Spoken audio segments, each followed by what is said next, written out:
Are you ready for something de-fright-ful for this Halloween? We've got lots of tricks and treats up our sleeve, but don't worry, this free quilt and cross stitch are more cute than creepy. This is part 1 of our Haunted Halloween Mystery Quilt Along.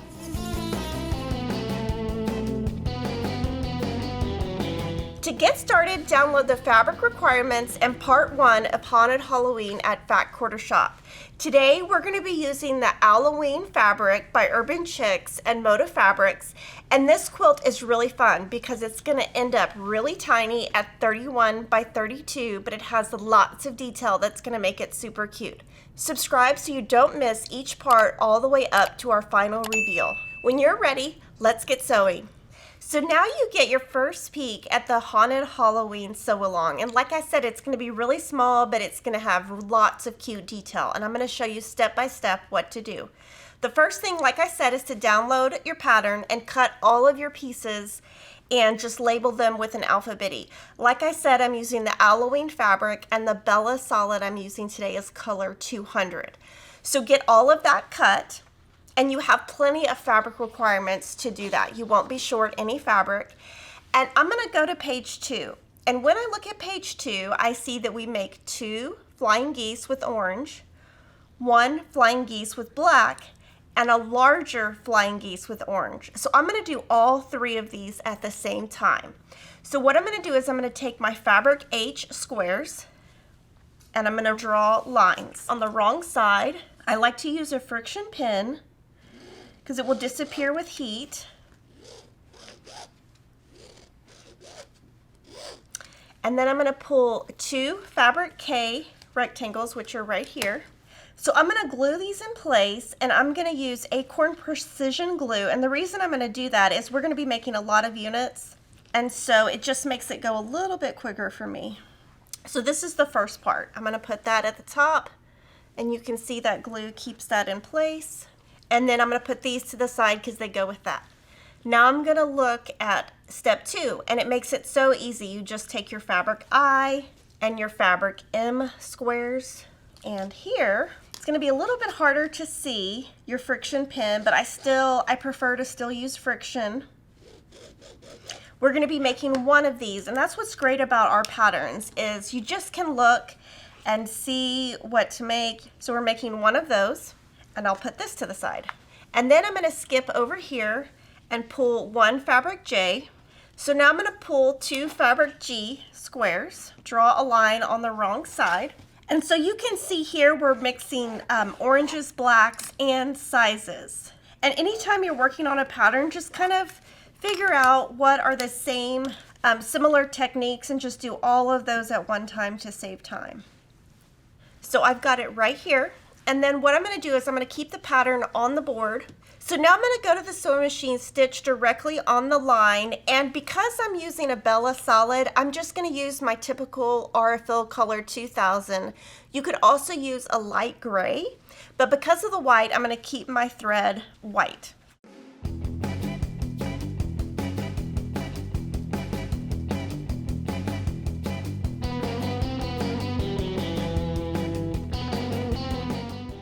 So to save time, I chain pieced all of these together. I'm going to cut them apart.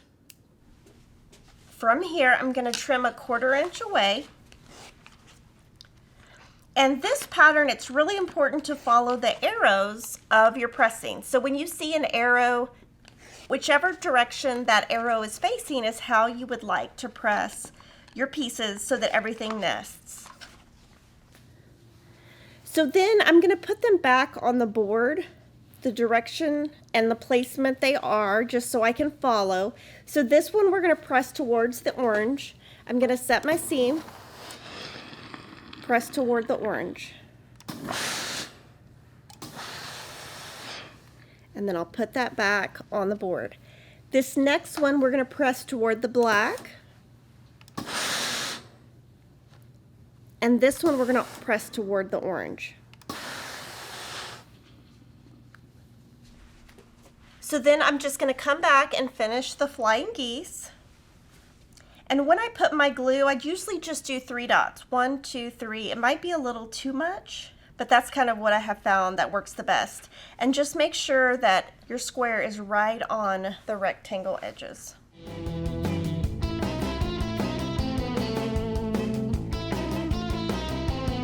I'm going to do that same thing, stitch directly on the line.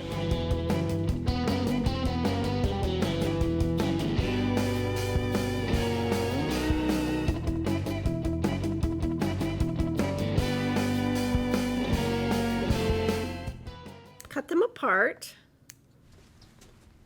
trim 1/4 inch away, and press according to the pattern.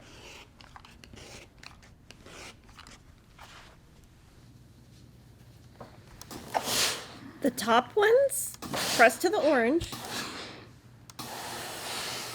The middle one, press toward the black.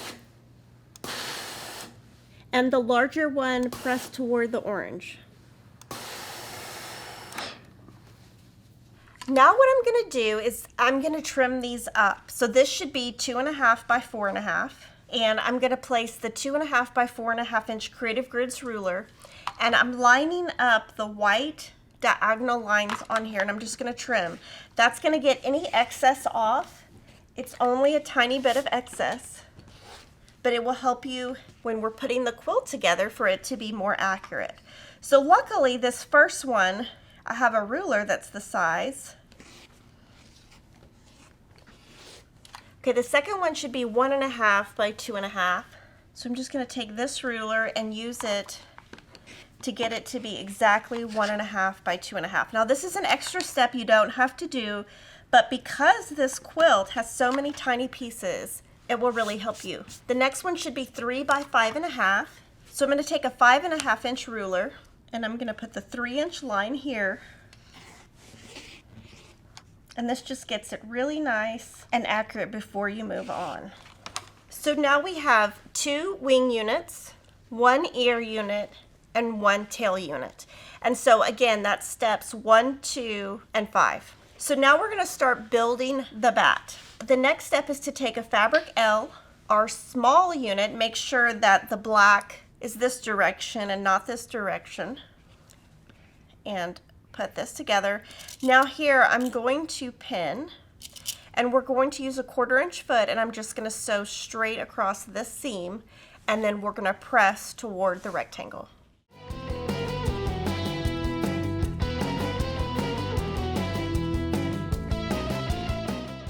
Set your seam, press toward the black, and just make sure you don't chop that point off. So that was step 3. And now we're going to do the top of the bat. And so I'm going to place the unit we just made, the first 2 flying geese. In fact, I'm going to put it on the board. And I'm going to go ahead and pin and just use a 1/4 inch seam. And when we press these, we're going to press open. And you want the tips of the flying geese that are larger to be pointing up.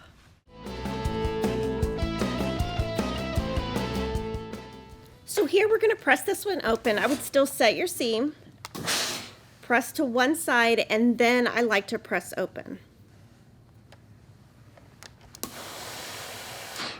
And then go back and make sure you've got the points again at the top, and then add the left side.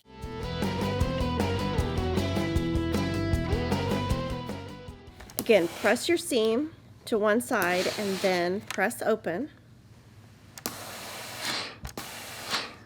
And that is the top of your bat. Now we're going to continue and do the bottom bat unit. So this, we're going to rotate this and add fabric F squares to the left and the right, and that is step 6. And because these 2 are far enough away, you can go ahead and pin both and sew them at the same time.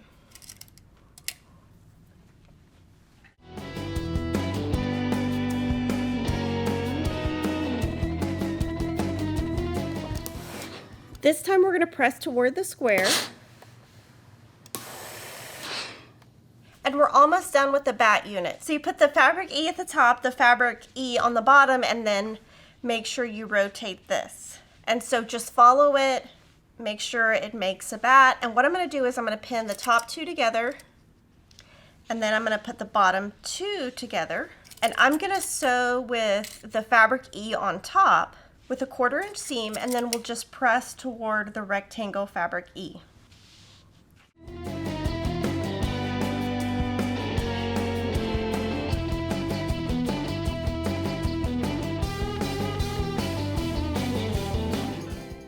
And here I just want to make sure I haven't chopped off any of my points with my seam.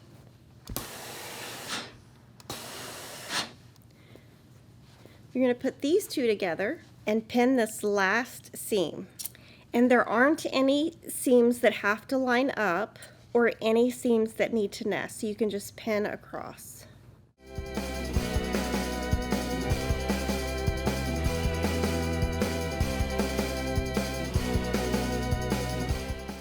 This last seam, so I press to one side and then press open.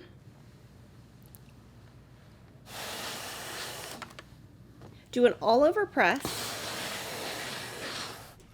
And this should measure 10.5 by 10.5. And what I like to do is just trim any excess threads off and just straighten it up across the edge. There really shouldn't be much to do because this is a pretty easy block. So now we have our bat unit, but we're gonna add some corner squares to each corner, and that will be on page 3 at the top. So I'm gonna take all of my fabric A squares. So I'm just gonna draw a line on all 4.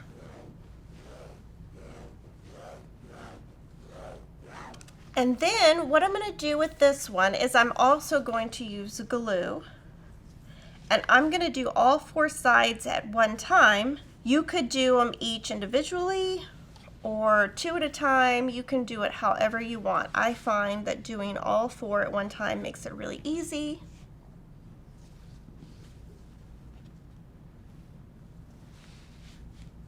And again, I'm gonna sew directly on those 4 lines. So I switched my foot to an open toe foot.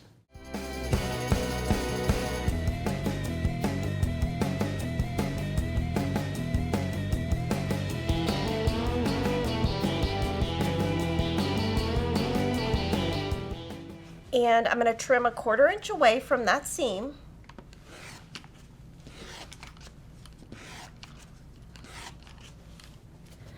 From here you want to make sure you set all 4 seams.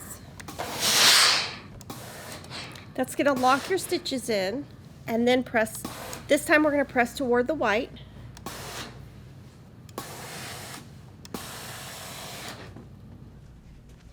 And from here I'm going to do that same thing where I just make sure to get all these little threads off. And here is your bat in the sky block. You're going to make one of these. And now that we've made that, we're going to move on to our star block assembly. Now we're going to be making some orange flying geese and green flying geese that finish at 1 inch by 2 inch. We've written the instructions the traditional way, which is how we just made flying geese. If you want to, you could use the flying geese paper, and we do have a video on how to do that you could watch. So if you want to not do the traditional way, your kit does have enough to do the flying geese paper way. But what I'm going to have you do is go ahead and do the traditional way. You're going to take your fabric C, and the same method we just did with the bat is add your corner squares. So draw your line from corner to corner, stitch on that line, press toward the orange. Once you've done that, you will add your second square, and that will be your flying geese. We just showed you how to do that. And what you're going to do is you're going to make a total of 12. So there's 4, 8, and 12. And then using your fabric C and fabric Q squares, you're going to make some more flying geese. This time you're going to make 8. So you're going to have 12 orange flying geese and 8 green flying geese. And that'll probably take you an hour or so. So just take your time and make all of your flying geese, and then we're going to turn them into stars. So to turn them into stars, for your oranges, you're going to place your flying geese just like this. add fabric D squares in the corners and a fabric N square here. And what you're going to do is just make sure all your flying geese are going the correct way. You're going to stitch both seams, press according to the pattern, and then finish your final seams. And when you do that, that'll probably take about 30 minutes. And you're going to make 3 orange stars. You're going to do the same thing with your fabric P and Qs for your green, and you're going to make 2 green stars. And just like I did on the other blocks, just trim them up before we move on to our setting. So now all we have left are our fabric B sashing pieces and our stars. We're going to move to page 4, and we're going to make 1 long unit. So you put an orange star, a green star, and then another orange star. That's going to be your first row. Your second row is just going to be 1 orange and 1 green. So first lay those stars out, and then you're going to add your fabric B rectangles. So on the top one, you're going to add a rectangle to the left, and in between each, you're not going to add a fabric B over here. And on the second row, you're going to just have 1 in the middle. So when you're sewing these, what you'll want to do is put your sashing, and you'll want to pin a couple of times. So pin on each end and then in the middle, and you'll sew with a 1/4 inch seam and press toward the fabric B's. Once you do that, it's going to look like this. And again, no fabric B over here. So that is your large star block. And then your small star block is going to have 1 sashing in the center. So let's show all the blocks we've made today. So today we made a bat block and 2 star blocks, and today's piecing was pretty easy. All you really need to know how to do are corner squares. So this will give you great practice if you've never done that before. I'd love for you to share your Haunted Halloween progress with us, and make sure to come back next week for part 2 of Haunted Halloween. See you then.